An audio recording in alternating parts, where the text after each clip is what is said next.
Joe Kent's post has what you just said.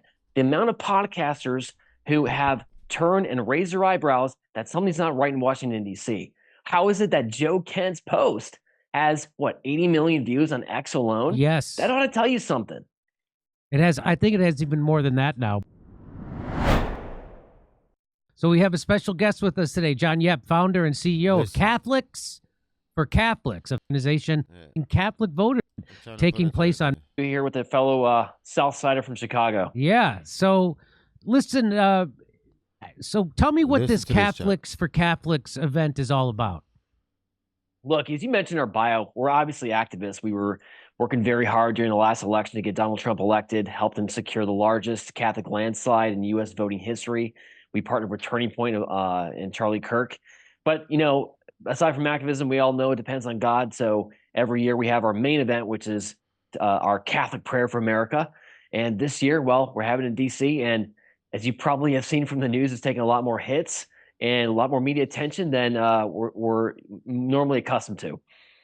And so there's some kind of buzz about Candace Owens appearing. There's a lot of pushback against that, correct? Tell me who's pushing back and why.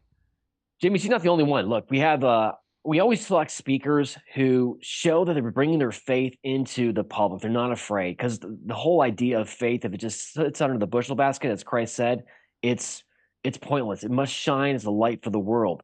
So our speakers are chosen, those individuals who are really out there on the front lines.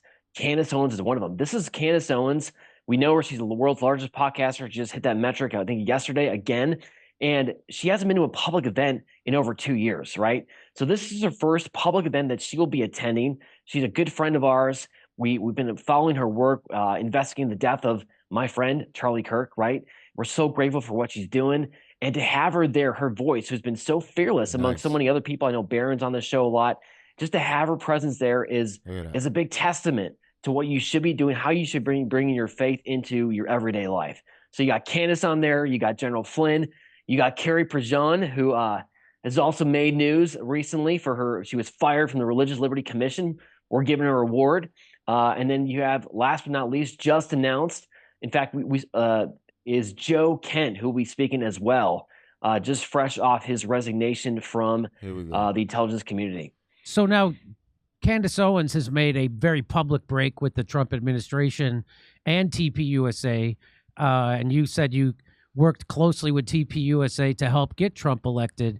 How did the Catholics see Donald Trump's administration now and TPUSA post Charlie Kirk's assassination? I think a Catholic, if is really a Catholic, what's the point? They follow Jesus Christ. So you never should be attached with every single thing that a sitting president wants to do. That's just not a good spot to be in.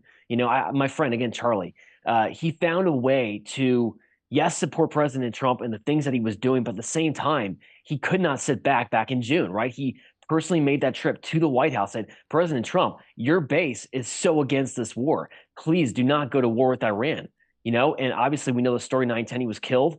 And 3 months later, we're at this again. So I think it's so important that Catholics, and I represent, obviously you mentioned, a huge activist army across the country. They're not happy. The base is not happy. And I think it's important for President Trump to hear from us, to hear what his people are saying. And we're going to do that tomorrow, as well as pray for him and all of our elected leaders.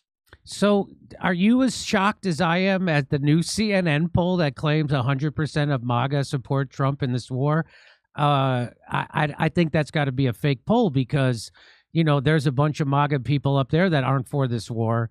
And most of the leading MAGA people being Tucker Carlson, Marjorie Taylor Greene, Thomas Massie, Candace Owens, Alex Jones, even, Joe Rogan, the biggest show in the world, they've all turned on him and be over this because it's the biggest fraud I've ever seen in electoral politics.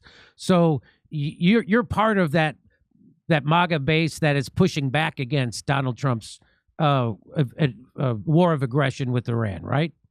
Here's the deal. I mean, yeah, I'm a Catholic, right? I care about defending Christians around the world. How is it that one of our beloved Catholic priests, Father Pierre, was targeted by an Israeli attack last week? There was a bomb that exploded, Father Pierre, right, in Lebanon. He goes to help his parishioners. The Israelis are waiting specifically for them to go and help the wounded people, and then they bomb it again.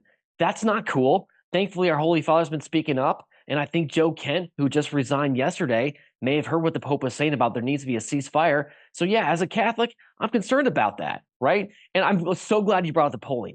CNN polls or polls from mainstream media, it's a joke. The best polling is what you just said. The amount of podcasters who have turned and raised their eyebrows that something's not right in Washington, D.C. How is it that Joe Kent's post has, 80 million views on X alone? Yes. That ought to tell you something. It has. I think it has even more than that now. But, getting into what is the Pope? So the Pope, you know what? Forgive me for not knowing the Pope's stance or his. Has he had a stance on the Iran war? He's been very outspoken. It kind of hit a point on Sunday. This a traditional Sunday Angelus when he goes and he addresses the crowd. He used that platform on Sunday to again call for immediate ceasefire. Get this, Jimmy. I think you're a Catholic. You would understand the confession analogy. He even went so far as to say those who are involved in this specific armed conflict should do an examination of conscience and, if necessary, go to confession.